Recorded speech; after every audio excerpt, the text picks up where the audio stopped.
नमस्कार दोस्तों, JRF Nexa के ऑनलाइन क्लास में आपका स्वागत है। आज से हम लोग यूजीसी नेट की आगामी परीक्षाओं को ध्यान में रखते हुए इतिहास विषय की कक्षा शुरू कर रहे हैं। उम्मीद है यह कक्षा आप लोगों के लिए उपयोगी साबित होगी।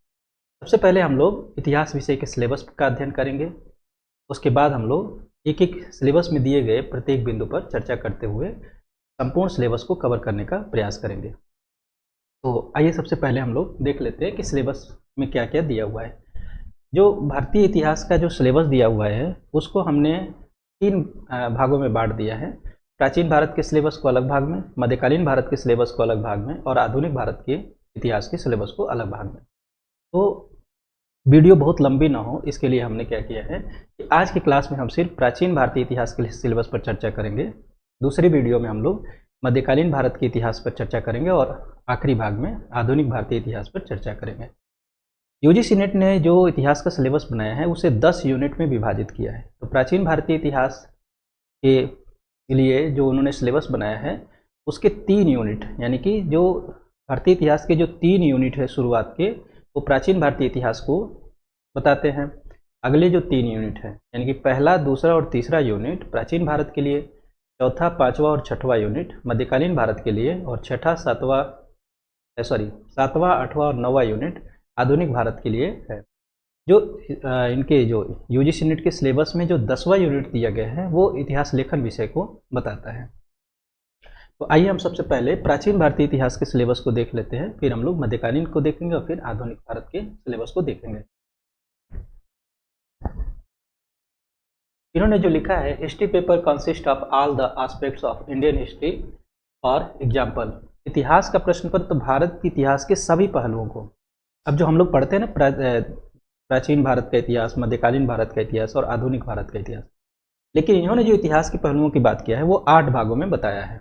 वही लिख रहे हैं, सभी प्रमुख पहलुओं को सम्मिलित करता है। और सभी प्रमुख पहलू कौन कौन से हैं, तो ये 8 भाग हैं इसके। तो जो पहला भाग है भारतीय इतिहास का वो प्रागैतिहासिक काल है, जिसको हम लोग प्री हिस्ट्री के नाम से जानते हैं। पहला भाग प्रागैतिहासिक। दूसरा एंशिएंट इंडियन हिस्ट्री, यानी कि प्राचीन भारत का इतिहास। तो पहले भाग में हम लोग आर्कियोलॉजी को जो इतिहास विषय है उसमें बहुत ही थोड़ा सा शामिल किया गया है, उसको हम लोग देखेंगे। प्राचीन भारतीय इतिहास की बात करें तो ये पहला यूनिट, दूसरा यूनिट और तीसरा यूनिट, इन 3 यूनिट में प्राचीन भारत से संबंधित सवाल पूछे जाते हैं।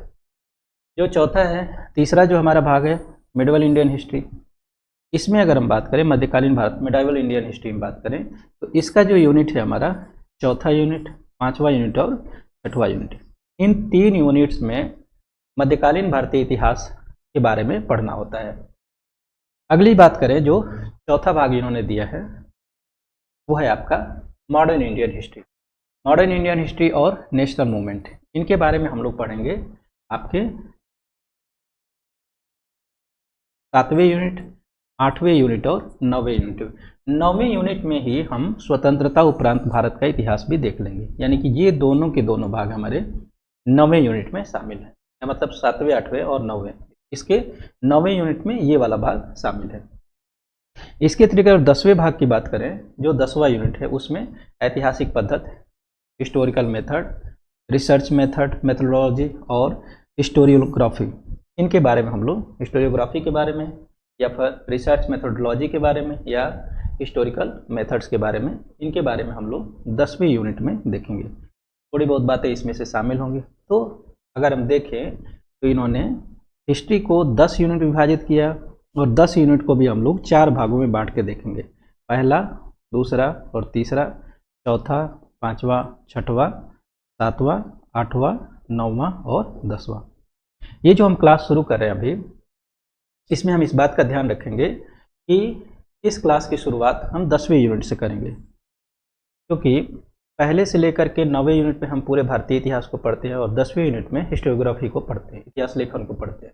अब की बार की जो क्लास होगी ये सबसे महत्वपूर्ण बिंदु है, क्योंकि इसको समझे बिना हम तमाम विचारधाराएँ या फिर तमाम पद्धतियाँ उसको हम नहीं समझ पाते हैं और वो हमारे लिए पूरे सिलेबस में समस्या खड़ा करता है।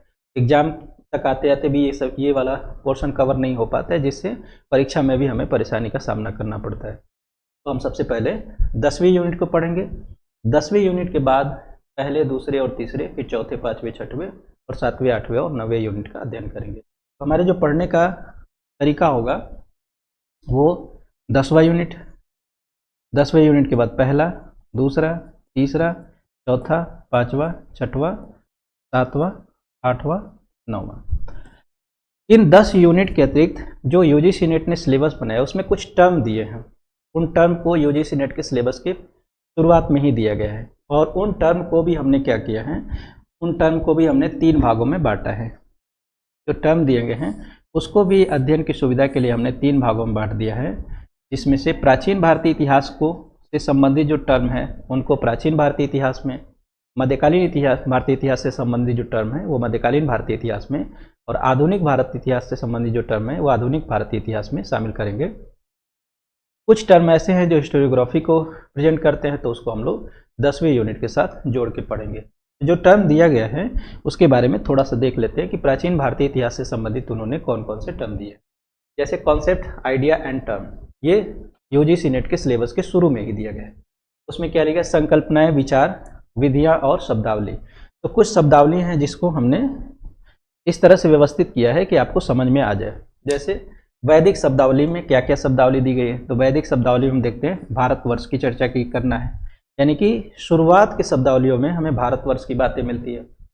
सभा और समिति, सभा और समिति या भारतवर्ष, इनको हम वैदिक ग्रंथों से समझ सकते हैं, जैसे ऋग्वेद या फिर उत्तर वैदिक कालीन ग्रंथ सामवेद, यजुर्वेद और अथर्ववेद।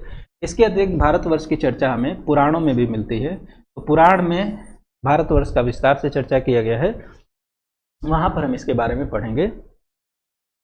वैदिक कालीन ग्रंथों में वर्णाश्रम व्यवस्था की भी चर्चा है, वेदांत की भी चर्चा है, पुरुषार्थ की भी चर्चा है, स्त्री धन। हम देखते हैं उत्तर वैदिक काल तक आते आते स्त्री धन की चर्चा होने लगती है। एक व्यक्ति को के जन्म से मृत्यु तक उसे कई सारे ऋण चुकाने होते हैं, जैसे ऋषि ऋण, पितृ ऋण, देव ऋण, इस तरह के ऋण होते हैं। तो इन ऋण की हम चर्चा, इन ऋण के बारे में पढ़ेंगे। ये सब के सब हमारे ऋग्वैदिक काल या उत्तर वैदिक काल का जब अध्ययन करेंगे तो सारे टर्म उसी के साथ हमें देखने को मिलते हैं। संस्कारों की बात करें तो सूत्र काल में हमें 16 संस्कारों की चर्चा देखने को मिलती है। उत्तर वैदिक काल में यज्ञ विधान बढ़ जाते हैं। उत्तर वैदिक काल तक आते आते कर्म का सिद्धांत आने लगता है। सूत्र काल में और ज़्यादा बलवती होता है। तो ये सारी की सारी जो 10 पॉइंट है ये हमारे वैदिक ग्रंथों से संबंधित है। इसके अतिरिक्त अगर हम देखें तो 11वां पॉइंट जो है यहाँ पे, ये भी है तो धर्म से ही संबंधित, लेकिन ये अलवार और नैनार जो संत हैं ये दक्षिण भारत के संत हैं और इनका संबंध, अलवारों का संबंध वैष्णववाद से था और नैनारों का संबंध शैव से था। ये भी सवाल परीक्षा में पूछा गया, हालांकि यूजीसी नेट में ही पूछा गया कि अलवार कौन थे और नैनार कौन थे। सिंपल सा सवाल था, कभी कभी बहुत आसान सवाल भी पूछ लिए जाते हैं। तो अलवार और नैनार संतों के बारे में पढ़ेंगे। इसके अतिरिक्त हम देखेंगे गुप्त काल में भारत में मंदिर निर्माण की प्रक्रिया शुरू होती है और मंदिर निर्माण पूरे भारत में होते हैं, जिसमें अलग अलग क्षेत्र के निर्माण की शैली अलग अलग होती है, यानी अलग अलग क्षेत्र में जो मंदिर निर्माण की शैलियाँ थी वो अलग अलग थी। जैसे उत्तर भारत में नागर शैली, दक्षिण भारत में द्रविड़ शैली, और दोनों से मिक्स करके जो मंदिर बनते थे जो कर्नाटक के क्षेत्र में हमें मिले हैं वो बेसरा शैली में। तो इन मंदिर निर्माण की शैलियों का भी हम लोग अध्ययन करेंगे। हालांकि वो तीसरे यूनिट में ये सारी बातें आ जाती हैं, फिर भी तीसरे यूनिट में और दूसरे यूनिट में ये सारी बातें देखने को मिलती हैं। फिर भी हम लोग इनको, ये टर्म जो है आपके शुरुआत में दिए गए हैं। इसके अतिरिक्त मेमोरीज स्टोन्स हैं, जो कहते हैं कि स्मारक पत्थर। स्मारक पत्थर धार्मिक भी होते थे और राजनीतिक भी होते थे। तो स्मारक पत्थरों में अगर हम बात करें तो कुछ जगहों पे, जैसे दक्षिण के क्षेत्र में इनकी महत्ता बढ़ जाती है, तो स्मारक पत्थरों का भी हम लोग अध्ययन करेंगे। तो जो टर्म हमारे उस पहले, दूसरे या तीसरे यूनिट में इसमें से नहीं आएंगे उसको हम अलग से पढ़ लेंगे, लेकिन जब हम पहले, दूसरे और तीसरे यूनिट को जब पढ़ते हैं अच्छे से तो ये सारे के सारे टर्म उसमें कहीं ना कहीं आ जाते हैं।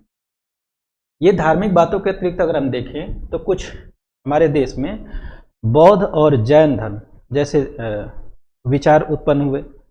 ये विचार जो वैदिक धर्म विधान थे उसके विरोध में आए थे। तो जो वैदिक धर्म के विरोध में जो विचार आए थे उनको लाने वाले बौद्ध और महावीर स्वामी थे, गौतम बुद्ध और महावीर स्वामी। उनके विचार क्या थे, उनके विचार से संबंधित टर्म क्या है, उस पर चर्चा करेंगे।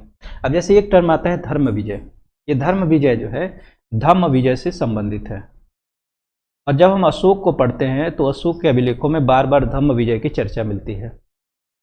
ठीक है, तो धम्म विजय का क्या महत्व है ये मौर्य काल में हम लोग समझ लेंगे। बोधिसत्व क्या है और तीर्थंकर क्या है, इसको हम लोग बौद्ध और जैन धर्म का अध्ययन करते समय देख लेंगे। जंगम क्या है, दो तरह के सिद्धांत, एक स्थावर सिद्धांत है और एक जंगम सिद्धांत है, उसको हम लोग बौद्ध और जैन का अध्ययन करते समय देखेंगे। बौद्ध और जैन धर्म से संबंधित जो स्ट्रक्चर निर्मित हुए थे उनमें से स्तूप थे, चैत्य थे और विहार थे। इन स्तूप, चैत्य और विहार, इनका भी अध्ययन हम लोग करेंगे जब हम बौद्ध और जैन धर्म का अध्ययन करेंगे, या फिर जब हम बौद्ध और जैन धर्म की राजनीतिक संस्थाओं में जब बहुत सारे राज्यों में उनको संरक्षण मिला तो वहाँ किस तरह से चैत्य का निर्माण हुआ, किस तरह से विहार का निर्माण हुआ, वो सारी चीज़ें हम लोग देख लेंगे। तो ये तो हमारे धर्म से संबंधित शब्दावलियाँ थी, जैसे कि बौद्ध और जैन धर्म से संबंधित शब्दावली हैं, और ये हमारे वैदिक धर्म से संबंधित शब्दावली हैं। कुछ ब्राह्मणवादी शब्दावली हैं, जैसे आपके नागा, कुछ मंदिर से संबंधित शब्दावली हैं, कुछ धार्मिक या फिर राजनीतिक शब्दावलियाँ इसमें आ जाती है। स्मारक पत्थर में अलवार और नयनार संत जो भक्ति परंपरा से जुड़े हुए हैं। इन धार्मिक शब्दावलियों के अतिरिक्त कुछ राजनीतिक शब्दावली भी दिया गया है, जैसे कि गणराज्य। तो किस तरह के भारत में गणराज्य थे उनकी चर्चा देखेंगे। जनपद क्या था, जनपद से महाजनपद कैसे बने, दंड नीति क्या थी, अर्थशास्त्र में कौन सी बातें मिलती हैं, अर्थशास्त्र का क्या संबंध है, सप्तांग सिद्धांत हमें अर्थशास्त्र में भी देखने को मिलता है और मनुस्मृति में भी देखने को मिलता है, उस पर हम लोग चर्चा करेंगे। भूमि छिद्र विधान न्याय क्या था, लोक जीवन में न्याय व्यवस्था कैसे चलती थी, गुप्त काल तक आते आते न्याय व्यवस्था कहती थी, ये सारी बातें यहाँ पर। आर्थिक शब्दावलियों में देखें तो भारत में हम देखते हैं कि वाणिज्य और व्यापार का खूब विकास होता है। तो वाणिज्य के विकास में श्रेणियों का अहम महत्व था। इसके अतिरिक्त इसके विकास होने से कर, भोग और भाग, कर क्या है, भोग क्या है और भाग क्या है, ये तीन टर्म हैं। इन तीनों टर्मों में क्या संबंध है, ये कैसे एक दूसरे से अलग है, इनके बारे में भी हमें पढ़ना है। अग्रहार क्या है, ठीक है, ये सारी आर्थिक शब्दावलियां हैं। विष्ट या बेगार क्या है, यानी कि जब हम किसी व्यक्ति को बिना उसकी मजदूरी दिए उससे कार्य करा लेते हैं तो उसे विष्ट या बेगार कहते हैं। किस परिस्थितियों में आया, क्या इसका राजनीतिक महत्व था, क्या इसका आर्थिक महत्व था, इसके बारे में हम लोग चर्चा करेंगे। तो ये हमारी शब्दावलियां हैं जो शुरू में दी गई हैं। अब अगर हम पहले यूनिट की बात करें, ये तो प्राचीन भारत से संबंधित शब्दावलियां हैं। अब जब आप यूजीसी नेट के सिलेबस को देखेंगे तो उसमें और सारी शब्दावलियां मिलती हैं। उन शब्दावलियों में से जो मध्यकालीन भारतीय इतिहास से संबंधित शब्दावली है वो हम चौथे, पाँचवें और छठवें यूनिट पर चर्चा करते समय उससे पहले उनके बारे में बात करेंगे। जो आधुनिक भारत से संबंधित शब्दावली हैं वो 7वें, 8वें और 9वें यूनिट पर चर्चा करते समय उसके पहले उन पर चर्चा करेंगे। आज की क्लास में हम सिर्फ प्राचीन भारत से संबंधित शब्दावलियों की बात कर रहे हैं। ये सारे टर्म्स हैं। अब यूनिट में क्या दिया गया है, तो इस यूनिट को हमने अध्ययन की सुविधा के लिए छोटे छोटे भागों में बांट दिया है, जिससे कि इसको पढ़ के सिलेबस हमें समझ में आ जाए कि हमें पढ़ना क्या है। जनरली हम क्या करते हैं, हम इधर उधर की चीज़ें पढ़ते रहते हैं तो चीज़ें पूरी तरह से क्लियर नहीं हो पाती हैं। यहाँ पर हमने पेपर को थोड़े से आसानी से समझने के लिए सिलेबस को कई भागों में बांट दिया है। अब कई भागों में बांट दिया, इसमें से अगर हम देखें तो पहला है निगोशिएटिंग द सोर्स या निगोशिएटिंग द सोर्स, सोर्स का समन्वय एवं आलोचनात्मक विश्लेषण। सबसे पहले हम लोग स्रोतों का समन्वय देखेंगे और उनका विश्लेषण देखेंगे कि किस रूप में स्रोतों को लिया गया और उसका विश्लेषण कैसे किया गया। जैसे अलग अलग विद्वानों ने एक ही स्रोत का विश्लेषण अलग अलग तरीके से किया। इस पर चर्चा हम लोग शुरू करेंगे। अब देख लेते हैं कौन कौन से स्रोत हैं। तो एक है आर्कियोलॉजिकल सोर्स। आर्कियोलॉजिकल सोर्स की बात करें जिसको हम लोग कहते हैं पुरातात्विक स्रोत, तो इसमें क्या क्या है। तो आर्कियोलॉजिकल सोर्स के लिए सबसे ज़्यादा जरूरी है अन्वेषण, यानी कि एक्सप्लोरेशन की ज़रूरत पड़ती है। मतलब सबसे पहले हम चीज़ों को खोजेंगे, अन्वेषण करेंगे। अगर वो ज़मीन में है तो उसका उत्खनन करवाएंगे। उत्खनन के भी दो तरीके हैं, एक लंबवत उत्खनन और एक क्षैतिज उत्खनन, उन पर चर्चा करेंगे। अभिलेख जो हमें मिले हैं, अभिलेखों में कौन सी बातें मिली, अभिलेखों को कैसे पढ़ा जाए, अभिलेखों को कैसे संरक्षित किया जाए, इन बिंदुओं पर भी चर्चा करना होगा। ये सारी बातें हमारे पहले यूनिट में दी गई हैं। मुद्रा शास्त्र क्या है, न्यूमिस्मेटिक्स क्या है, तो मुद्रा शास्त्र में कौन सी बातें मिलती है, मुद्रा का कैसे अध्ययन करते हैं, कैसे मुद्रा की पहचान करते हैं, उस पर चर्चा करेंगे।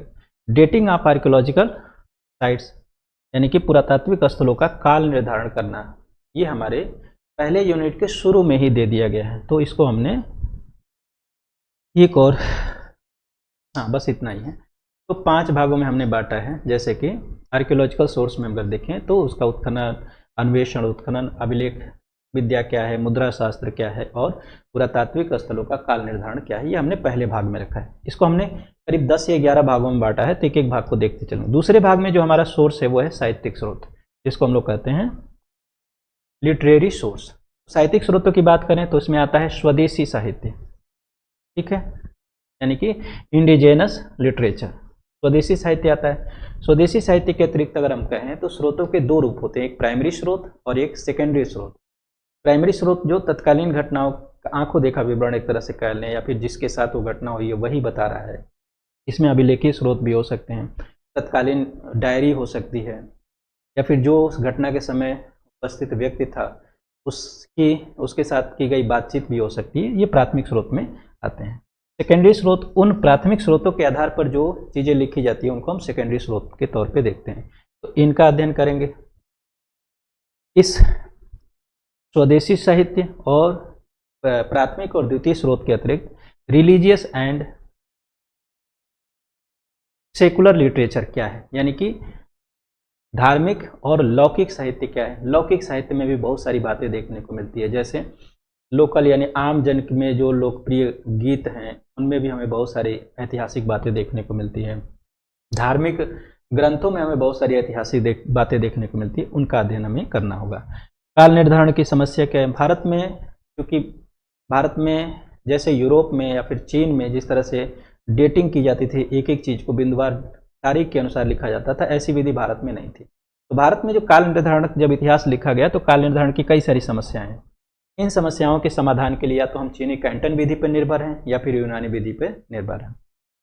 इसके अतिरिक्त भारत में बहुत सारे धार्मिक बातें मिलती हैं जिसको मिथ की संज्ञा दी गई है। बहुत सारे ऐसी बातें होती है जो ऐसा लगता है कि सही नहीं हो सकती, तो मिथ के ग्रंथों का भी अध्ययन करेंगे, उसमें भी बहुत सारी ऐतिहासिक बातें देखने को मिलती है जो शामिल कर लिया जाता है। इसके अतिरिक्त किंवदंतियाँ क्या है, किंवदंतियाँ वो होती है जैसे लोक परंपरा में कोई बातें चली आई पीढ़ी दर पीढ़ी एक ही बात, जैसे पिता से पुत्र को बात पता चली, पुत्र से उसके पुत्र को, तो ये किंवदंतियों में फिर लोगों में प्रचलित हो जाता है, तो ये किंवदंतियों में चली आई बातें हैं। तो ये सारी की सारी बातें इतिहास का हिस्सा होती हैं, चाहे वो मिथ हो, चाहे किंवदंती हो, चाहे आपके धार्मिक साहित्य हो, चाहे लौकिक साहित्य हो, ये सब इतिहास का हिस्सा बन सकती हैं अगर उनका सावधानीपूर्वक अध्ययन किया जाए। तो इनके बारे में हमें पढ़ना होता है, ये हमारे लिटरेचर क्या है आपके साहित्यिक स्रोत के अंतर्गत आते हैं। तो तीसरा बिंदु हमने रखा है फॉरेन अकाउंट्स।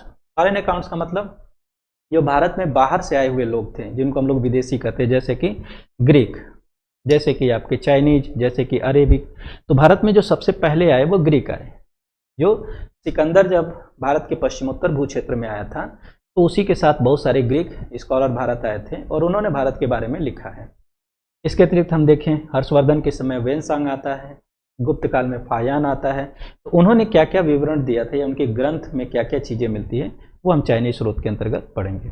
इसी तरह से हम देखें कि राजपूत काल में या फिर पूर्व मध्य काल में बहुत सारे अरब विद्वान, अरबी जो है अरब स्कॉलर जो है भारत आते हैं और भारतीय राजपूतों के बारे में बहुत सारी बातें बताते हैं। तो अरेबिक सोर्स का भी अध्ययन करेंगे। तो ये तो सारी बातें हमारे सोर्स के अंतर्गत जो पहले यूनिट की शुरुआत में दिया गया है, उनको हम 3 भागों में रखें, यानी कि पुरातात्विक स्रोत, साहित्यिक स्रोत और विदेशी साहित्य।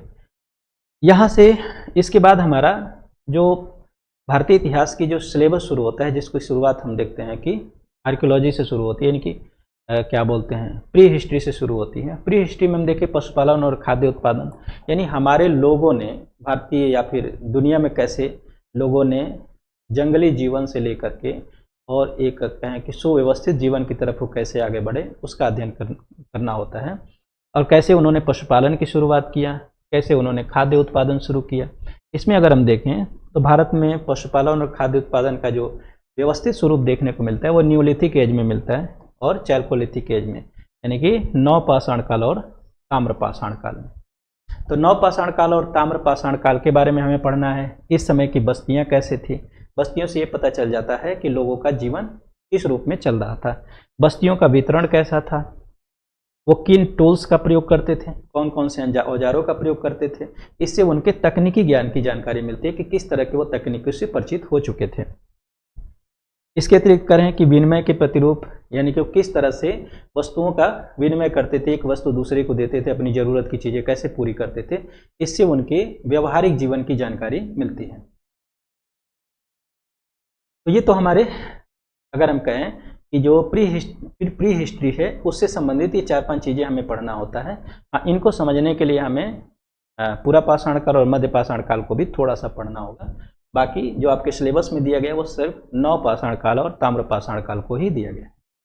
नव पाषाण काल और ताम्र पाषाण काल के बाद जो दूसरा महत्वपूर्ण बिंदु है वो हड़प्पा सभ्यता या फिर इंडस वैली सिविलाइजेशन है। हड़प्पा सभ्यता की बात करें तो इन्होंने जो सिलेबस में शामिल किया है कि हड़प्पा सभ्यता की उत्पत्ति कैसी हुई, हड़प्पा सभ्यता का विस्तार कहाँ था, हड़प्पा सभ्यता के प्रमुख स्थल कौन कौन से थे, ये जनरली हम लोग पढ़ते ही आ रहे हैं। हड़प्पा सभ्यता में बसावट कैसा था, किस तरह से लोग बसे हुए थे, उनका शिल्प उद्योग कैसा था, यानी उद्योग धंधा कैसा था, निर्माण गतिविधि कैसी थी, ठीक है, वो किस तरह के धर्म का पालन करते थे, समाज और राजनीति उनकी कैसी थी, सोसाइटी एंड पॉलिटी उनकी कैसी थी। ये सारी चीज़ें आप, इसमें से बहुत सारी चीज़ें आप परिचित भी हो चुके हैं। Decline of Indus valley civilisation, इतनी बड़ी सभ्यता का पतन कैसे हुआ, विद्वानों के क्या क्या मत थे, उन सभी बिंदुओं पर चर्चा करना होता। इस सभ्यता के पतन में कौन से विद्वान ने क्या मत दिया, इस सभ्यता में व्यापार कैसा होता था, ये इतनी विस्तृत सभ्यता थी, उसमें आपस में, यानी आपस में जो व्यापार होता था, जो आंतरिक व्यापार की संज्ञा दिया जाता है, वो कैसे होता था, उनका अन्य किसी सभ्यता के साथ कैसे व्यापार होता था, जैसे मिस्र की सभ्यता, मेसोपोटामिया की सभ्यता और मिस्र की सभ्यता के साथ उनके क्या व्यापारिक संबंध थे, उसको भी हमें पढ़ना है। और इस सभ्यता को भारत की प्रथम नगरीय सभ्यता की संज्ञा दिया गया। तो प्रथम नगरीकरण क्या है, इसका मतलब द्वितीय नगरीकरण भी हुआ होगा। तो प्रथम नगरीकरण से द्वितीय नगरीकरण की प्रक्रिया कैसे हुई, प्रथम नगरीकरण में कौन कौन सी बातें मिलती हैं, द्वितीय नगरीकरण में हम क्या क्या चीज़ें देखेंगे, उन सब का अध्ययन करना है। तो यहाँ पर सिर्फ हम प्रथम नगरीकरण, आगे जाके हम लोग द्वितीय नगरीकरण की बात करेंगे जब हम लोग महाजनपद काल में पहुँचेंगे।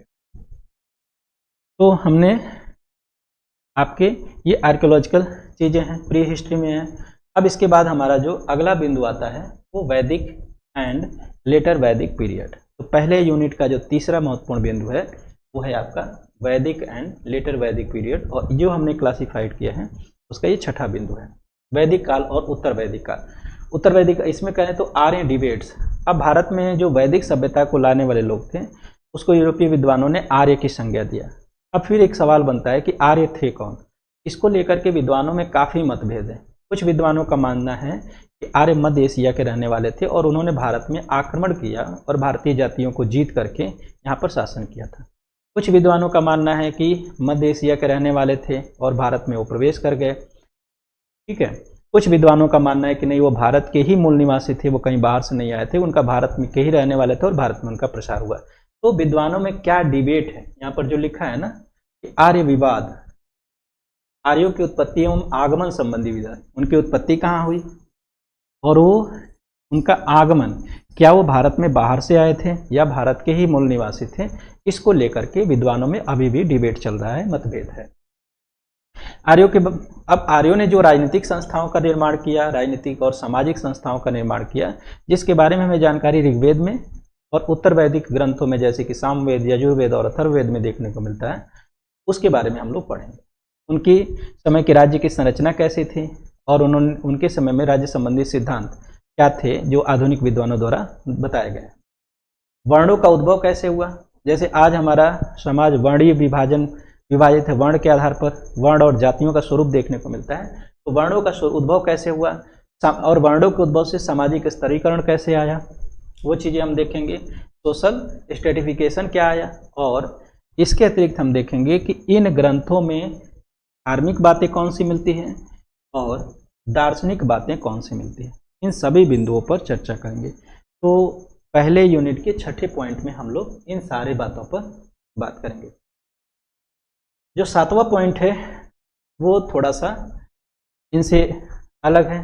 सातवें पॉइंट में हम देखेंगे कि भारत में लौह तकनीकी का विकास कैसे हुआ। देखें, इंट्रोडक्शन ऑफ आयरन टेक्नोलॉजी, यानी कि भारत में लौह तकनीकी का कैसे विकास हुआ और लौह तकनीकी ने दैनिक जीवन को किस तरह से प्रभावित किया। ऐसा माना जाता है कि लौह तकनीकी के विकास ने नगरीकरण के विकास को सबसे ज़्यादा सपोर्ट किया और यहीं से द्वितीय नगरीकरण की प्रक्रिया शुरू हुई। जो तीसरा पॉइंट हम देखेंगे वो दक्षिण में देखेंगे, तो उत्तर भारत है, दक्षिण में भी हम देखेंगे लौह तकनीकी। तो मेगालिथ्स ऑफ साउथ इंडिया, यानी साउथ इंडिया में जो आपके महापाषाणिक संस्कृति है, इस महापाषाणिक संस्कृति के साथ यहाँ पर लौह संस्कृति भी देखने को मिलती है। तो ये संस्कृति क्या थी, इसमें कौन कौन सी बातें मिलती है, यहाँ के लोक जीवन कैसे थे, उसका अध्ययन हम लोग करेंगे। जो नवा पॉइंट हमारा राज्य व्यवस्था का विस्तार। वैदिक काल के बाद हम देखते हैं, उत्तर वैदिक काल के बाद हमारे इतिहास की पुस्तकों में या फिर जनरली ये माना जाता है कि महाजनपद काल आया और वही बात इसमें पढ़ना है कि महाजनपद कौन से, उनका राज्य का स्वरूप कैसा था। तो राज्य व्यवस्था कैसी थी किसकी, महाजनपद में राज्य व्यवस्था कैसी थी। अब ये महाजनपद क्या राजतंत्रीय थे या गणतंत्रीय थे, तो हमें दोनों तरह के महाजनपद देखने को मिलते हैं। राजतंत्रीय महाजनपद भी देखने को मिलता है और गणतंत्रीय राजतंत्र भी देखने को मिलता है, तो इनका विस्तार से अध्ययन करना होगा। इन महाजनपदों की आर्थिक प्रक्रिया कैसी थी और इनका सामाजिक विकास इनमें कैसे हुआ। तो इस समय आर्थिक विकास कैसे हुआ और सामाजिक विकास कैसे हुआ। ऐसा माना जाता है कि सबसे व्यवस्थित आर्थिक विकास की प्रक्रिया हमें महाजनपद काल से देखने को मिलती है। यहीं से श्रेणियों का विकास होता है, व्यापार वाणिज्य का विकास होता है और यही महाजनपद काल के बाद ही हम देखते हैं कि साम्राज्य काल आता है और बड़े साम्राज्य का निर्माण होता है, बड़े बड़े साम्राज्य का निर्माण होता है। ये सारी चीज़ें हम लोग आपके 9वें पॉइंट में देखेंगे। इनके अतिरिक्त हम देखें, हाँ, जो द्वितीय नगरीकरण की हमने बात किया था कि प्रथम नगरीकरण इंडस वैली सिविलाइजेशन है, द्वितीय नगरीकरण कब होता है, इसी महाजनपद काल में होता है। तो 6ठी शताब्दी ईसा पूर्व में द्वितीय नगरीकरण, और द्वितीय नगरीकरण में सबसे जो बड़ा योगदान मिलता है वो लोहे का की खोज और व्यापार का होना, ये दोनों बातें हैं। तो इसको भी हम लोग विस्तार से पढ़ेंगे।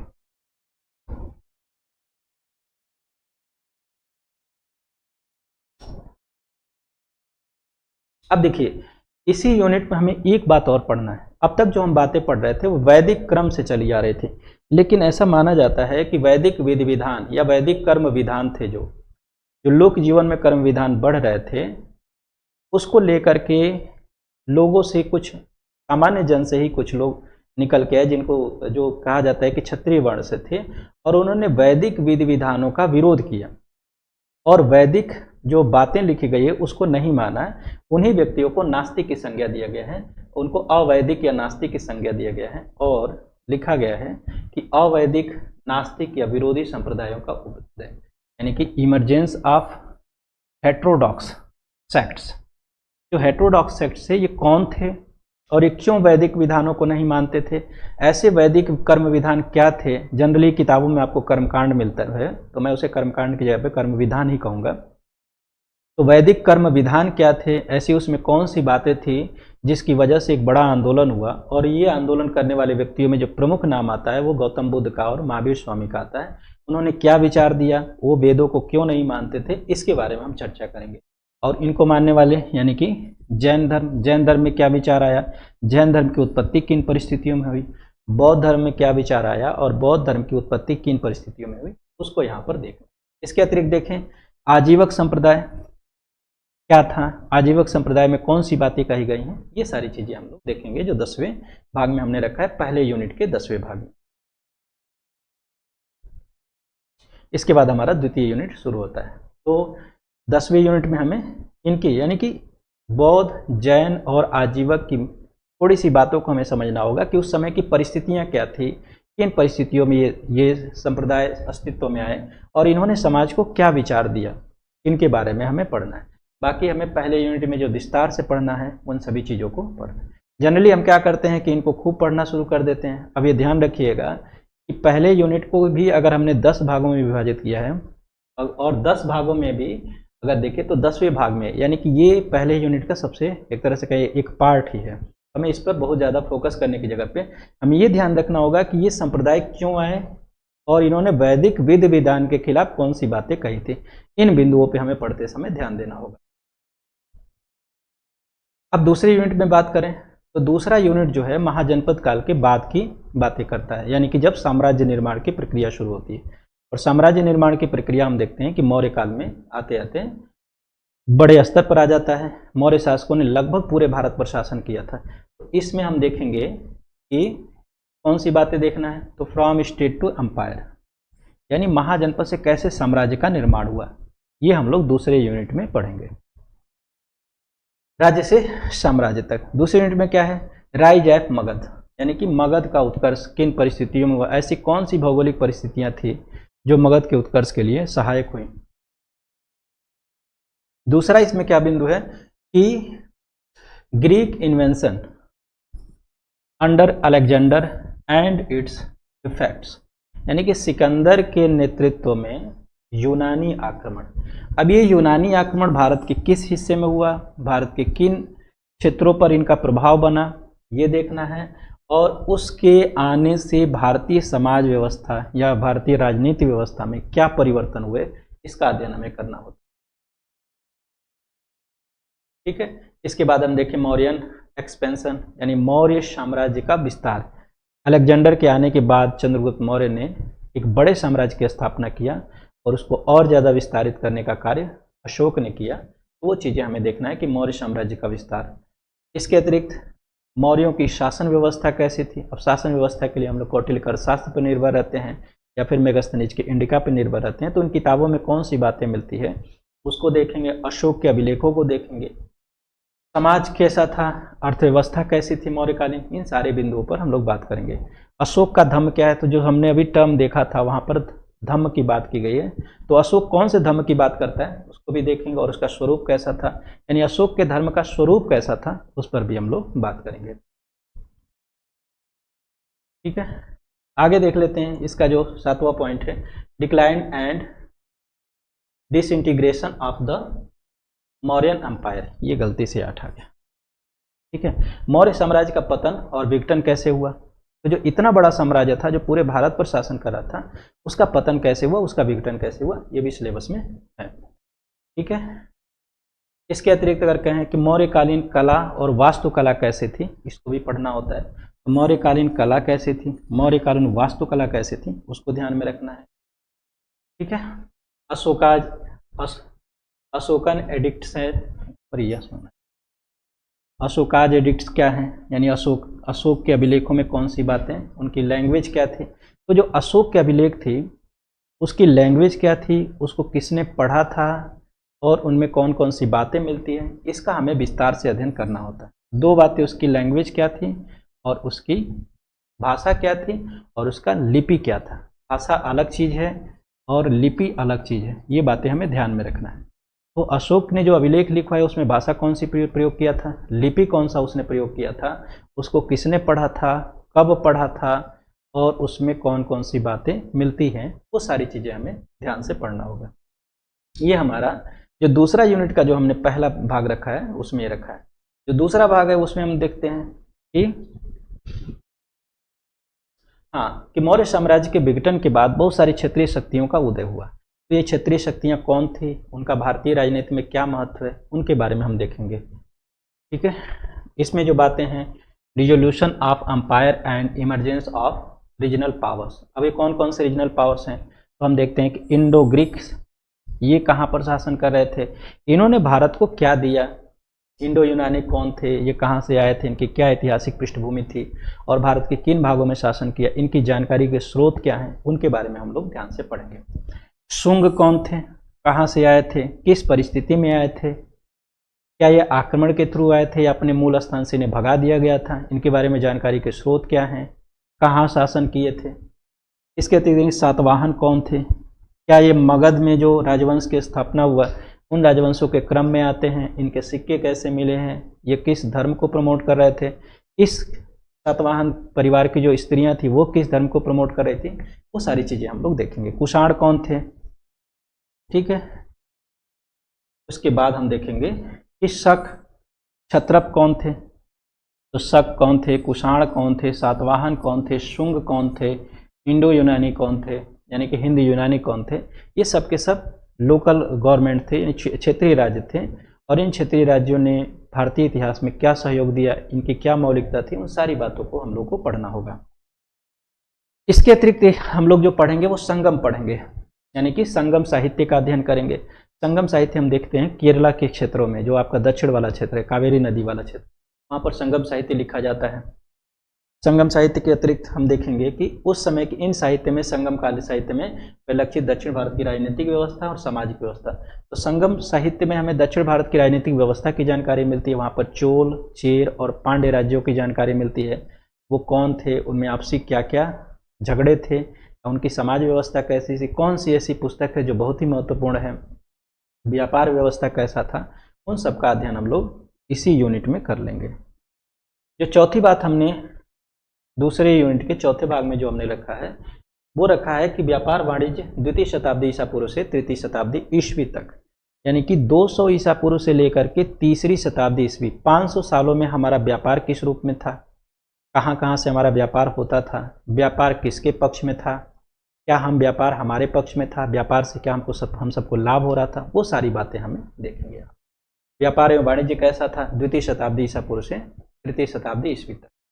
अब हमारा जो व्यापार उस समय होता था वो रोम के साथ होता था। उस समय रोमन एम्पायर, मतलब रोमन साम्राज्य की स्थापना हुई थी और रोम के साथ हमारा खूब व्यापार होता था। उसी समय की एक पुस्तक मिलती है, पेरिप्लस ऑफ द इरिथ्रियन सी। उस पुस्तक में हमें भारत और रोम व्यापार के बारे में काफ़ी जानकारी मिलती है, भारतीय व्यापारिक बंदरगाहों की काफ़ी जानकारी मिलती है। उसका हम लोग अध्ययन करेंगे इसी में, रोमन साम्राज्य के साथ व्यापारिक संबंध। इसी काल में बौद्ध धर्म में एक नई विचारधारा की उत्पत्ति हुई।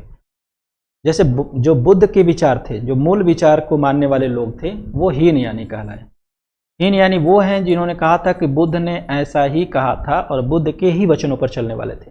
लेकिन जो परिवर्तनवादी थे, जो बुद्ध के वचनों में परिवर्तन के समर्थक थे, वो महायानी थे। और महायान संप्रदाय का उदय इसी काल में हुआ, यानी द्वितीय शताब्दी ईसा पूर्व से लेकर के तीसरी शताब्दी ईस्वी में महायान फला फूला। तो बुद्ध तो छठी शताब्दी ईसा पूर्व के थे, लेकिन महायान आता है इसी काल में।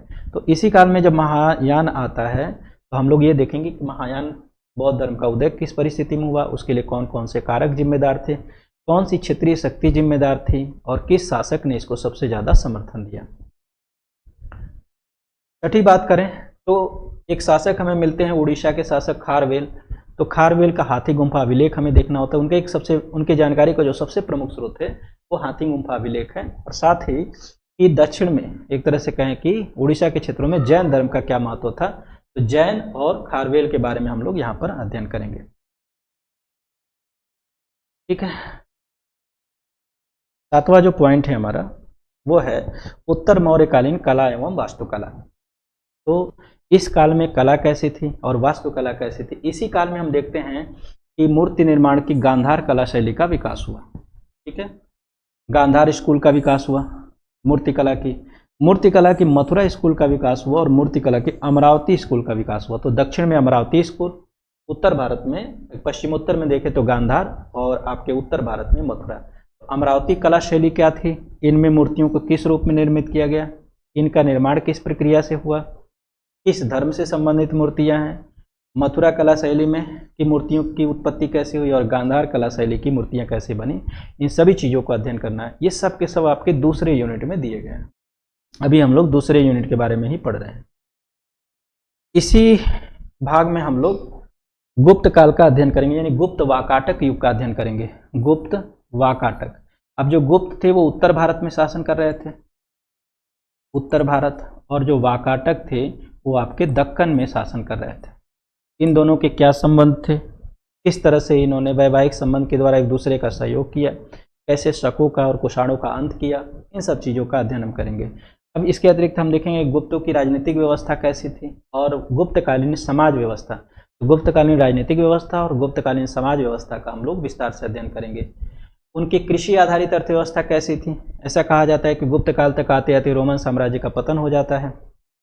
अब रोमन साम्राज्य पतन वो कमज़ोर हो जाता है और जब रोमन साम्राज्य कमज़ोर होता है तो हमारा व्यापार कहीं ना कहीं प्रभावित होता है। तो हमारी जब व्यापार प्रभावित होता है तो कृषि आधारित अर्थव्यवस्था कैसी आई। ठीक है, इसी काल में हम देखते हैं कि भूमि अनुदान खूब बढ़ गए। भूमि अनुदान कैसे बढ़े, किस परिस्थिति में बढ़े, उसका क्या स्वरूप था, उसको देखेंगे। भू राजस्व और भूमि अधिकार क्या था, इनके बारे में देखेंगे। गुप्तकालीन मुद्राएं क्या थी, तो जैसे हम लोगों ने गुप्तों से पहले की मुद्राओं को देखा, यहाँ पर भी गुप्तकालीन मुद्राओं का चर्चा करेंगे। 9वें बिंदु में हम देखेंगे कि गुप्त काल में ही भारत में, देखिए इसी यूनिट में हमें मूर्ति स्थापत्य कला को भी देखना है, मूर्ति कला को भी देखना है, और इसी काल में मंदिर स्थापत्य कला की शुरुआत होती है। तो मंदिर वास्तुकला का प्रारंभ भी इसी समय हुआ, उसके बारे में भी हम लोग पढ़ेंगे। इसी काल में हम देखते हैं कि पौराणिक हिंदू धर्म यानी कि पुराणों में कौन कौन सी बातें मिली, पुराण का खूब संकलन हुआ, ठीक है, जैसे कि विष्णु पुराण, बहुत सारे पुराण है, तो हम पुराण आएगा तो वहाँ चर्चा करेंगे।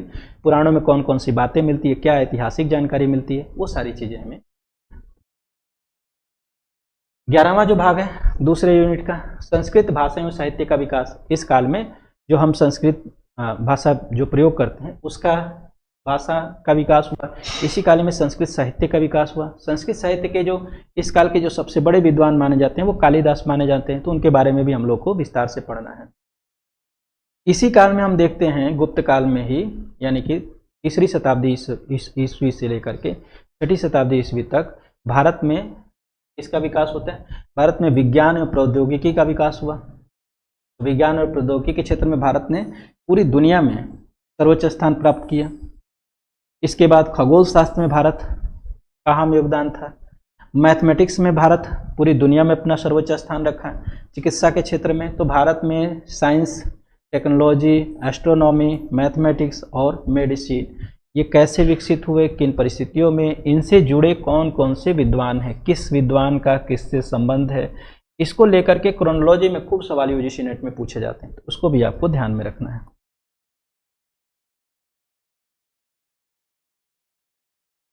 अब 13वां जो पॉइंट है इसका वो है हर्ष और उसका युग। तो उसका हर्ष और उसके युग में हम देखेंगे कि हर्ष का एडमिनिस्ट्रेशन कैसा था, ठीक है, और उसका रिलीजन कैसा था, उसका प्रशासन कैसा था, और वो किस धर्म को मानता था।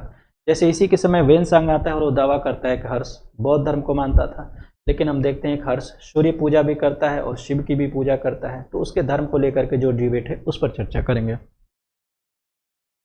इसके अतिरिक्त हमारा जो 14वां पॉइंट है वो ये है कि आंध्र प्रदेश में सालंकायन एवं विष्णु कुंडीय वंश जो थे, कुंडिन वंश, विष्णु कुंडिन वंश और आंध्र प्रदेश के सालंकायन वंश ये कौन थे, इनकी उत्पत्ति कैसे हुई, इनके बारे में भी पढ़ेंगे। और यहीं से हमारा दूसरा यूनिट समाप्त होता है। तो दूसरा यूनिट में हम लोग 14 बिंदुओं पर बात करेंगे।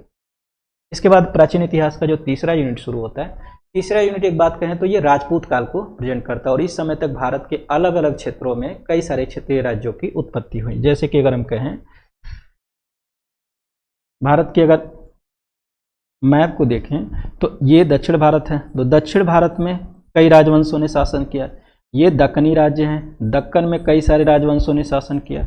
ये आपके बंगाल और उड़ीसा का राज्य है, यहाँ पर ये उत्तर भारत है। और इस भाग में अगर हम देखें तो ये कामरूप का क्षेत्र है, तो यहाँ पर भी कई राजवंशों ने शासन किया। यहाँ पर भी ये गुजरात वाला भूभाग है जिसको हम लोग पश्चिमोत्तर के क्षेत्र में रखेंगे, तो यहाँ पर भी कई राजवंशों ने शासन किया। तो यहाँ के राजवंश कौन से थे, उत्तर भारत के राजवंश कौन से थे, उड़ीसा और बंगाल के राजवंश कौन से थे, दक्कन में किन राजवंशों ने शासन किया, दक्षिण में और कामरूप में। तो इन सब का हमें सभी क्षेत्रीय शासकों का अध्ययन करना है। किस यूनिट में, तीसरे यूनिट में। तीसरे यूनिट में इन क्षेत्रीय शक्तियों की राजनीतिक व्यवस्था कैसी थी, यहाँ की सामाजिक व्यवस्था कैसी थी, वर्ण व्यवस्था कैसी थी। इसी काल में हम महिलाओं की स्थिति देखेंगे, अछूतों की स्थिति देखेंगे, ये सारी चीज़ें देखेंगे। तो आइए देखते हैं सिलेबस में क्या क्या चीज़ें दी गई हैं। हाँ, क्षेत्रीय राज्यों का उदय, किंगडम इन दक्कन। दक्कन, दक्कन मतलब ये जो दक्कन वाला जो हमारा क्षेत्र है जिसको हम महाराष्ट्र के तौर पे देख सकते हैं, वहाँ पर कौन कौन से राज्य हैं। तो दक्कन के राज्य अगर हम कहें या दक्षिण के राज्य, दक्कन के राज्य कहें, एक तो हमारा वहाँ पर राज्य मिलता है गंगवंश। तो पहला हमारा राजवंश हमें पढ़ना है गंगवंश के बारे में। इनके सिक्के मिले हैं और इनसे खूब यूजीसी नेट में सवाल पूछे गए हैं। इसके बाद हम देखेंगे कदम्ब वंश के बारे में, फिर वेस्टर्न चालुक्य, पश्चिमी चालुक्यों के बारे में देखेंगे, पूर्वी चालुक्य कौन थे, राष्ट्रकूट कौन थे। अब हम राष्ट्रकूटों के साथ देखते हैं त्रिपक्षीय संघर्ष को, जो उत्तर भारत में हर्षवर्धन के बाद शुरू होता है, जिसको हम लोग पाल प्रतिहार राष्ट्रकूट संघर्ष के तौर पे देखते हैं। तो राष्ट्रकूटों के अध्ययन के साथ त्रिपक्षीय संघर्ष भी हमारा क्लियर हो जाता है। तो राष्ट्रकूटों के बाद दक्कन में जो शासन हुआ वो कल्याणी के चालुक्यों का हुआ। ये कल्याणी के चालुक्य शासक और चोलों के साथ इनका संघर्ष हुआ, जिसको हम लोग चोल चालुक्य संघर्ष के बारे में देखेंगे। तो उसके बारे में हम लोग वहाँ पर पढ़ेंगे। इसके बाद काकतीय वंश, होयसल वंश और यादव वंश, ये होयसर वंश, यादव वंश और काकतीय वंश, इनके साथ हम देखते हैं अलाउद्दीन खिलजी के संघर्ष को देखते हैं, जो मध्यकाल में हम लोग पढ़ते हैं अलाउद्दीन खिलजी के संघर्ष को, और कैसे अलाउद्दीन खिलजी के समय अलाउद्दीन खिलजी ने इन राज्यों को अपना करद राज्य बना लिया था। उन सब चीज़ों का हम लोग अध्ययन करेंगे। तो ये हमारा पहला पॉइंट था जो दक्कनी राज्यों के बारे में था, तीसरे यूनिट का पहला पॉइंट। तीसरे यूनिट का जो दूसरा पॉइंट है वो है दक्षिण भारत के राज्य। तो अब देखो, जो कावेरी नदी से लेकर, एक तरह से कहें कि नर्मदा नदी से लेकर के और कृष्णा नदी के बीच का जो क्षेत्र है, इन्हीं को हम दक्कन के तौर पे मोटा मोटी मान लेंगे, एग्जैक्ट मैं लोकेशन नहीं बता रहा हूँ। दक्षिण में देखें तो कृष्णा से दक्षिण का जो बेल्ट है, जो कावेरी नदी जिसकी मुख्य नदी हुआ करती थी, वहां पर कौन कौन से राजवंश शासन किया। तो हमने संगम काल में देखा था कि चेर, चोल और पांड्य राजवंशों ने शासन किया। वो संगम साहित्य में उनकी जानकारी मिलती है। यहाँ पर जो पहला राजवंश दिखाई देता है वो पल्लव, फिर चेर राजवंश, चेरों के बारे में थोड़ा सा पढ़ना है, फिर सबसे ज़्यादा और विस्तार से जो इसमें पढ़ना है वो चोलों के बारे में पढ़ना है। और चोल राजवंश के बारे में भी अगर हम देखें तो इनकी नौसैनिक शक्ति, कहा जाता है कि चोलों की नौसैनिक शक्ति तत्कालीन समय में पूरी दुनिया में सर्वोच्च स्थान पर थी। चोलों की नौसैनिक शक्ति, चोलों की ग्रामीण प्रशासनिक व्यवस्था, और चोलों के पतन के बाद पांड्य वंश, किस तरह से पांड्य शासकों ने दिल्ली के सुल्तानों का सामना किया, उसको हम लोग देखेंगे। इसके बाद पूर्वी भारत में अगर हम बात करें, ईस्टर्न इंडिया में, तो ईस्टर्न में अगर हम देखें तो बंगाल के पाल और सेन, यहाँ पर हिंदी नहीं आया है, पाल्स एंड सेन्स। तो बंगाल में दो वंशों ने शासन किया, एक तो पाल वंश और दूसरा सेन वंश। पाल के वंश के पतन के बाद सेन वंश की स्थापना होती है। इनमें हम लक्ष्मण सेन को देखते हैं। तो बंगाल के सेन वंश। इसके अतिरिक्त अगर और पूर्व में जाएं तो जो आपका असम वाला क्षेत्र है, जिसमें हम लोग देखते हैं कामरूप के वर्मन वंश का शासन था। वहीं पर अगर बंगाल में देखें तो उड़ीसा में भौमकार वंश का शासन था। तो ये भौमकार कौन थे, इनका क्या ऐतिहासिक महत्व है, मंदिर निर्माण में इनका क्या महत्व है। उड़ीसा में सोमवंशी शासकों ने शासन किया था। ये सोमवंशी शासक कौन थे, इनका क्या ऐतिहासिक महत्व है, इन सभी चीज़ों को हम लोग देखेंगे। ये सब पूर्व के राज्य हैं। तो पूर्व में हम बंगाल के पाल, सेन, कामरूप के वर्मन वंश, उड़ीसा के भौमकार वंश और उड़ीसा के सोमवंशी शासकों के बारे में अध्ययन करेंगे। तो हमने देखा दक्कनी राज्य, दूसरे भाग में हमने देखा दक्षिण के राज्य, और फिर हम लोग पूर्व के राज्य। अब और अगर करें, अब पश्चिम भारत में अगर हम चलें तो पश्चिम भारत में आपका गुजरात वाला भूक्षेत्र आ जाएगा। तो गुजरात वाले भूक्षेत्र में अगर हम कहें तो वल्लभी में मैत्रक वंश के शासकों ने शासन किया था। वल्लभी में ही हम देखते हैं कि जैन धर्म की द्वितीय जैन संगीति का आयोजन होता है, तो उसको भी हम लोग यहाँ पर देख लेंगे। वल्लभी के बाद अगर हम देखें गुजरात में, तो गुजरात में एक सबसे मशहूर मतलब एक तरह का प्रसिद्ध राजवंश हुआ था जिसको हम लोग कहते हैं चालुक्य वंश। ये वही चालुक्य शासक हैं जिन्होंने मोहम्मद गोरी को पराजित किया था। तो चालुक्य, अब देखिए हम लोगों ने चालुक्यों की कई शाखाएं देखा है। कल्याणी के चालुक्य, ये चालुक्य एक तरह से कहें कि चौलुक्य हैं, ये चौलुक्य हैं। तो गुजरात के चौलुक्य वंश, ठीक है। तो गुजरात में हमें दो वंशों को, यानी कि पश्चिम में दो वंशों को पढ़ना है, एक भौमकार वंश, वल्लभी के मैत्रक वंश और गुजरात के चालुक्य वंश। अब हम आते हैं उत्तर भारत में। तो ध्यान रखिएगा, इस समय भारत के अलग अलग भागों में राजवंशों ने शासन किया था। उत्तर भारत में अगर हम देखें तो उत्तर भारत में जो कन्नौज था, यहाँ से गुर्जर प्रतिहार वंश ने शासन किया। ये गुर्जर प्रतिहार वंश के शासकों ने शासन किया। यही गुर्जर प्रतिहार वंश के शासक हैं जिन्होंने त्रिपक्षीय संघर्ष में भाग लिया था, जिसमें गुर्जर प्रतिहार, पूर्व के पाल शासक और राष्ट्रकूट शासकों ने भाग लिया था। ये गुर्जर प्रतिहार वंश है। इन्होंने बाद में जाकर के कन्नौज को अपनी राजधानी बनाया, ठीक है। इसके बाद कलचुरी चेदी वंश। कलचुरी चेदी की कई शाखाएं देखने को मिलती है, जिनका विस्तार क्षेत्र कहें तो पूर्वी उत्तर प्रदेश, बिहार का थोड़ा सा भाग और मध्य प्रदेश के भागों तक ये फैले हुए थे। गाढ़वाल वंश की बात करें तो ये गाढ़वाल वंश गुर्जर प्रतिहार वंश के पहले सामंत हुआ करते थे। इस वंश के पतन के बाद इन्होंने कन्नौज में शासन किया। और इसी गाढ़वाल वंश का शासक जयचंद था, जिसने चंदावर का युद्ध लड़ा था मोहम्मद गोरी से और पराजित हुआ था। इसके बाद हम देखें उत्तर भारत के जो मालवा वाला क्षेत्र है, मालवा में परमार वंश का शासन था। आप लोगों ने राजा भोज का नाम सुना होगा, जो सरस्वती, एक तरह से कहें जिनको कलम का धनी कहा गया है, सरस्वती माता की पूजा करने वाले। हमारे उत्तर भारत में 2 भोज हुए थे। एक राजा भोज हुए थे गुर्जर प्रतिहार वंश में, जिनको कहा जाता है कि सबसे समृद्धशाली शासक थे, और एक परमार भोज हुए थे जो कलम के धनी थे, तो इनको भी हम लोग पढ़ेंगे। इनका शासनकाल मालवा था, और इस भोज का शासनकाल आपका ये क्या बोलते हैं, उत्तर भारत में जो उत्तर भारत के क्षेत्र में शासन किए थे।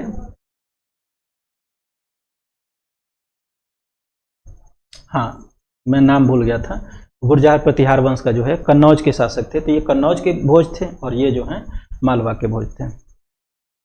अब और अगर हम देखें तो ये सारे हमारे राजवंश हैं। अब तक अगर हम राजवंशों की बात करें तो जो हमने देखा था मैप में, यानी कि दक्कन में कौन कौन से राजवंशों ने शासन किया, दक्षिण में कौन से राजवंशों ने शासन किया, पूर्व में कौन से राजवंशों ने शासन किया, पश्चिम में कौन से राजवंशों ने शासन किया, और उत्तर भारत में कौन से राजवंशों ने शासन किया, इन सब के बारे में हमें विस्तार से पढ़ना है। केवल इतना ही नहीं, अब इन राजवंशों की सामाजिक स्थिति कैसी थी, राजनीतिक स्थिति कैसी थी, उसके बारे में विस्तार से पढ़ना है। आइए देख लेते हैं प्रारंभिक मध्यकालीन भारत की विशेषताएं। इस समय की क्या क्या विशेषताएं थी, तो प्रशासन एवं राजनीतिक संरचनाएं क्या थी, ये जितने राज्य हम पढ़े इनकी क्या प्रशासनिक संरचना थी, क्या राजनीतिक स्थिति थी, उसको भी देखेंगे। राज सत्ता की वैधता कैसी थी, इनकी कृषि अर्थव्यवस्था कैसी थी। इस समय तक हम देखते हैं कि बहुत क्षेत्रीय राज्य तो इनके आपसी व्यापार चल रहे थे।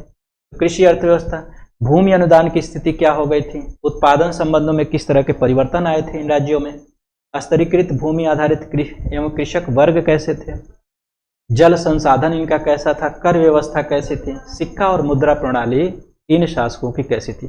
अब ये जितनी बातें हैं ये सभी शासकों पर लागू होती है, चाहे वो दक्कन के राज्य हों, चाहे आपके दक्षिण के राज्य हों, चाहे आपके पूरब के राज्य हों, चाहे उत्तर के राज्य हों, चाहे पश्चिम के राज्य हों, इन सभी भागों पर ये सारे पॉइंट लागू होते हैं। जैसे कर व्यवस्था, उत्तर भारत की कर व्यवस्था कैसी थी, दक्कन की कर व्यवस्था कैसी थी, दक्षिण की कर व्यवस्था कैसी थी।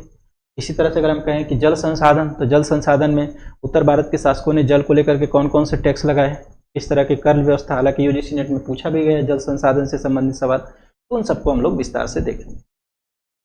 इसके अतिरिक्त इन जो क्षेत्रीय शासक थे इनके व्यापार कैसा था, नगरीकरण कैसे थी, इनके व्यापार का प्रतिरूप कैसा था, नगरीय बस्तियां कैसी थी, इनके इन राज्यों में कौन कौन से बंदरगाह थे, कौन से बंदरगाह किस राज्य के अंतर्गत आते थे, किन के साथ उनका व्यापार होता था, व्यापारिक मार्ग कौन से थे, कौन से ऐसे मार्ग से उत्तर से दक्षिण को जोड़ते थे, कौन से ऐसे मार्ग थे जो पूरब को पश्चिम से जोड़ते थे, इसको भी हम लोग देखेंगे। वस्तुएं विनिमय का माध्यम क्या था, व्यापारिक श्रेणियां या गिल्ड कैसे थे, इनको भी देखेंगे। इन सभी राज्यों में व्यापारिक श्रेणियां थी वो किस रूप में थी, राज्य संरक्षण कैसे मिला हुआ था, दक्षिण पूर्व एशिया में व्यापार और उपनिवेशीकरण। अब हम देखते हैं कि ये जो बातें मिलती है इसके साथ जो संबंध जोड़ा जाता है वो चोल शासकों का जोड़ा जाता है। चोल शासक तत्कालीन समय में, यानी कि हम कहें 10वीं शताब्दी के उत्तरार्ध से लेकर के और 11वीं शताब्दी, पूरे 11वीं शताब्दी तक चोलों जैसा शक्तिशाली शासक मतलब पूरे भारत में तो कोई था ही नहीं। इसके अतिरिक्त अगर कहें कि चोलों की नौसैनिक शक्ति पूरी दुनिया में सर्वोच्च थी, तो चोलों की नौसैनिक शक्ति कितनी मजबूत थी और उस नौसैनिक शक्ति के बल पर उसने कैसे दक्षिण पूर्व एशिया में अपने उपनिवेश बनाए, उस पर भी हम लोगों को बात करना है। इस काल में हम देखते हैं कि ब्राह्मणीय धर्म विधान का खूब फला फूला, क्षेत्रीय राज्य थे, क्षेत्रीय राज्यों में ब्राह्मणीय धर्म विधान का खूब विकास हुआ। अब इन ब्राह्मणीय धर्म विधान में कौन कौन से हैं, जैसे वैष्णव धर्म खूब फला फूला, शैव धर्म, मंदिरों का महत्व खूब बढ़ गया, ठीक है, संरक्षण एवं क्षेत्रीय प्रभाव इस पर बड़ा, मंदिरों पर खूब संरक्षण में हम दक्षिण में देखते हैं कि चोल शासक बड़े बड़े मंदिर बनाते हैं। उत्तर भारत में हम देखते हैं जो प्रतिहार शासक हैं उनके बहुत सारे मंदिर देखने को मिलते हैं। जो आपके चौलुक के शासक हैं गुजरात के, वो बहुत सारे मंदिर बनवाते हैं। तो भारत में चारों तरफ मंदिर बनवाने की एक परंपरा शुरू हुई, मंदिरों को संरक्षण दिया जाने लगा, ब्राह्मणों को संरक्षण दिया जाने लगा।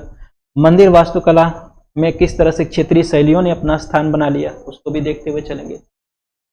दान का स्वरूप कैसा हो गया था, तीर्थ का स्वरूप कैसा हो गया था, भक्ति का स्वरूप कैसा हो गया था इस काल में, इसको भी देखेंगे।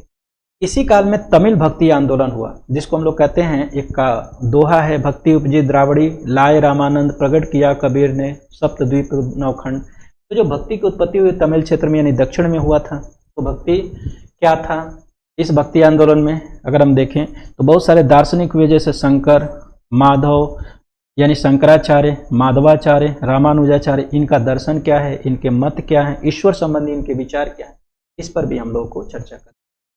अगला जो पॉइंट है वो है समाज। इन क्षेत्रीय राज्यों की सामाजिक स्थिति कैसे थी। यहाँ समाज से मतलब किसी एक राज्य से नहीं है, सभी क्षेत्रीय राज्यों से। जैसे इन क्षेत्रीय राज्यों की वर्ण व्यवस्था कैसी थी, जाति और जातियों का प्रसार कैसा था। हम देखेंगे उत्तर भारत में जाति व्यवस्था अलग रूप में थी, दक्षिण भारत में जाति व्यवस्था अलग रूप में थी, बंगाल की जाति रूप अलग था। तो अलग अलग क्षेत्रों की जाति व्यवस्था, जातियों के प्रसार को देखेंगे। इस काल में महिलाओं की स्थिति कैसी थी, पूर्वी क्षेत्र में महिलाओं की स्थिति कैसी थी, दक्कनी महिलाओं की स्थिति कैसी थी, दक्षिण में महिलाओं की स्थिति कैसी थी, उत्तर भारत में महिलाओं की स्थिति कैसी थी, पश्चिम में महिलाओं की स्थिति कैसी थी, उन सबका हम लोग अलग अलग भागों में विस्तार से अध्ययन करेंगे। जेंडर इक्वलिटी के, जेंडर में किस तरह के गैप थे, किस तरह से भेदभाव थे या भेदभाव नहीं थे, उस पर बात करेंगे। विवाह और संपत्ति संबंध, यानी कि भूदान बढ़ने से और व्यापार कमजोर होने से भूमि पर दबाव पड़ा, तो विवाह कैसे होते थे, विवाह का स्वरूप क्या रह गया था, संपत्ति का संबंध कैसा हो गया था, इसको लेकर के धर्मशास्त्रों में बहुत सारे विधान किए गए। उन सारे विधानों पर भी हम लोग बात करेंगे। सार्वजनिक जीवन में महिलाओं की स्थिति क्या थी, क्या महिलाएं सार्वजनिक जीवन में शामिल होती थी या सार्वजनिक जीवन से उनको बाहर कर दिया गया था, क्या वो सिर्फ घरों तक सीमित होकर रह गई थी, इन बिंदुओं पर हम लोग बात करेंगे। जनजातीय कृषक के रूप में एवं वर्ण व्यवस्था में उनका स्थान। अच्छा, जनजातियों की चर्चा यहाँ पर होगी कि जनजातियों का स्वरूप कैसा था, क्या वो कृषक के रूप में थे या वर्ण व्यवस्था में उनका स्थान क्या मिला हुआ था। अब इस काल की जानकारी में एक और सबसे प्रमुख ग्रंथ मिलता है जो अलबरूनी का किताबुल हिंद है। उसमें बहुत सारी जानकारियाँ मिलती है, अछूतों के बारे में, शूद्रों के बारे में, ब्राह्मणों के बारे में, अन्य जातियों के बारे में जानकारियाँ मिलती है। तो वो सारी चीज़ें हम लोग देखेंगे। अस्पृश्यता का स्वरूप कैसा था इन सभी क्षेत्रीय राज्यों में, उसको भी हम लोग देखेंगे। इसके अतिरिक्त हम देखें इस तीसरे यूनिट में एजुकेशन के बारे में भी बात किया गया है कि एजुकेशन एंड एजुकेशनल इंस्टीट्यूट कैसे थे, यानी कि शिक्षा और शैक्षिक संस्थान कैसे थे भारत में। तो भारत की जो ये हमने जो 5 क्षेत्रीय राज्यों को देखा, चाहे वो दक्कन के क्षेत्रीय राज्य हों, चाहे दक्षिण के हों, चाहे बंगाल के हों, चाहे आपके उत्तर के हों, चाहे पश्चिम के हों, इन राज्यों में शिक्षा की स्थिति क्या थी, शैक्षणिक स्थिति क्या थी, शैक्षणिक संस्थान कैसे थे, उन सभी के बारे में देखेंगे। अग्रहार क्या था, मठ क्या था, महाविहार क्या था, इनमें शिक्षा का स्वरूप कैसा था, अग्रहार, मठ, महाविहार में शिक्षा किस रूप में दिया जाता है, क्षेत्रीय भाषाओं का किस रूप में विकास हुआ इसी काल में। और इन्हीं क्षेत्रीय भाषाओं से हम देखते हैं कि जब हम चौथे यूनिट का अध्ययन करेंगे, जब हम लोग दिल्ली सल्तनत और मुगलों का अध्ययन करेंगे, वहाँ पर देखेंगे बहुत सारी क्षेत्रीय भाषाओं का विकास हो जाता है। बहुत सारे क्षेत्रीय स्कॉलर हमें दिखाई देते हैं, इन्हीं में हमें कबीरदास दिखाई देते हैं, रविदास दिखाई देते हैं। तो बहुत सारे लोग वहाँ पर देखने को मिलेंगे। प्रारंभिक मध्यकालीन भारत में राज्य निर्माण संबंधी बहस। अब देखिए विद्वानों में भी एक डिबेट बना हुआ है कि ये जो राज्य बने थे, जैसे कि हमने 5 भू क्षेत्रों में देखा जो इन्होंने सिलेबस में दिया है, तो 5 भू क्षेत्रों में जो राज्य बने, इनके राज्य बनने के स्वरूप कैसे थे, क्या इनकी प्रक्रिया थी, इनकी राजनीतिक स्थिति क्या थी। ठीक है, प्रारंभिक मध्यकालीन भारत के राज्य निर्माण संबंधी बहस। अब इस बहस में कौन शामिल होगा, इस बहस में इतिहासकार शामिल होंगे। अब यहाँ पर हमें इतिहासकारों द्वारा लिखी गई बहुत सारी पुस्तकें, उनके बारे में भी जानना होगा कि किस पुस्तक में कौन सी बातें मिलती है, क्योंकि आपके परीक्षा में क्या किया जाता है, पुस्तक ही मिलाने के लिए दे दिया जाता है कि कौन से इतिहासकार की कौन सी पुस्तक है। अब इन बहस में क्या क्या है, तो इन जो राज्य बने थे, क्या वो सामंती मॉडल पे बने थे, क्या उनका फ्यूडल मॉडल था, क्या उनका खंडीय राज्य मॉडल था, क्या उनका एकीकरणवादी मॉडल था। तो किस मॉडल पे ये राज्य बने थे, इसको लेकर के इतिहासकारों में मतभेद है। किस इतिहासकार ने किस मॉडल को माना है, उसको लेकर के भी आपको अध्ययन करना है। तो यहाँ पर इतिहासकारों की बातें, उनकी पुस्तकें, उसका अध्ययन करना है। विदेशी इतिहासकारों ने क्या कहा, भारतीय इतिहासकारों ने क्या कहा, भारतीय इतिहासकारों में भी देखें राष्ट्रवादियों ने क्या कहा, मार्क्सवादियों ने क्या कहा। ठीक है, सबल्टन हिस्टोरियंस उसको किस रूप में देखते हैं। तो इन बातों पर भी हम लोग चर्चा करेंगे। इसी काल में हमारा अरब से संपर्क होता है। तो अरब से जब संपर्क हुआ तो अरब संपर्क के कई माध्यम, जैसे अरब के साथ व्यापारिक संपर्क हुआ तो बहुत सारे व्यापारी भारत में आके बस गए। हम देखते हैं कि राष्ट्रकूट शासक अरब व्यापारियों को भारत में बसने की छूट दे देते हैं। केरला के क्षेत्र में बहुत सारे अरब व्यापारी आके बस जाते हैं। उत्तर भारत में अगर हम देखें तो सिंध के क्षेत्र में मोहम्मद बिन कासिम सिंध के शासक को पराजित करके वहाँ एक राजनीतिक संस्था की स्थापना कर लेता है। ठीक है, इसके अतिरिक्त कहें कि सुलेमान जो अरब स्कॉलर था, भारत आया था, उसने क्या विवरण दिया है। गजनवी के भारत के पश्चिमोत्तर क्षेत्र में जो अभियान हुए थे, जिसको हम कहें कि पंजाब के क्षेत्रों में अभियान हुआ था, उस अभियान का क्या महत्व है। इलियट और डाउसन ने उसको किस रूप में देखा है, बाद के इतिहासकारों ने उसे किस रूप में देखा है, वर्तमान में उसकी क्या प्रासंगिकता है, इस पर चर्चा करेंगे। अलबेरूनी ने क्या विवरण दिया है, तो अलबेरूनी की पुस्तक है किताबुल हिंद, उसमें कौन सी बातें मिलती है, उन सारी चीज़ों पे हम लोग चर्चा करेंगे। तो हमारा तीसरा यूनिट, उम्मीद करता हूँ यहीं पर समाप्त हो गया। हाँ, तीसरा यूनिट यहीं तक है। इसके बाद जो हमारा चौथा यूनिट शुरू होगा, जिसको हम लोग कहते हैं मध्यकालीन इतिहास। अगली क्लास में हम लोग चौथे यूनिट पर बात करेंगे, यानी कि अगले क्लास में हम लोग मध्यकालीन टर्म पे बात करेंगे। उसके बाद चौथे यूनिट, पांचवें यूनिट और छठवें यूनिट पर बात करेंगे, और फिर उसके अगले क्लास में हम लोग आधुनिक भारत से संबंधित जो सिलेबस है उस पर बात करेंगे। सबसे बड़ी बात होती है कि जब अगर हम सिलेबस को समझ गए तो आधी बातें हमारी समझ में आ जाती। उम्मीद करता हूँ ये क्लास आपको अच्छी लगेगी। तो मिलते हैं अगली क्लास में। आज के लिए बस यहीं तक, धन्यवाद।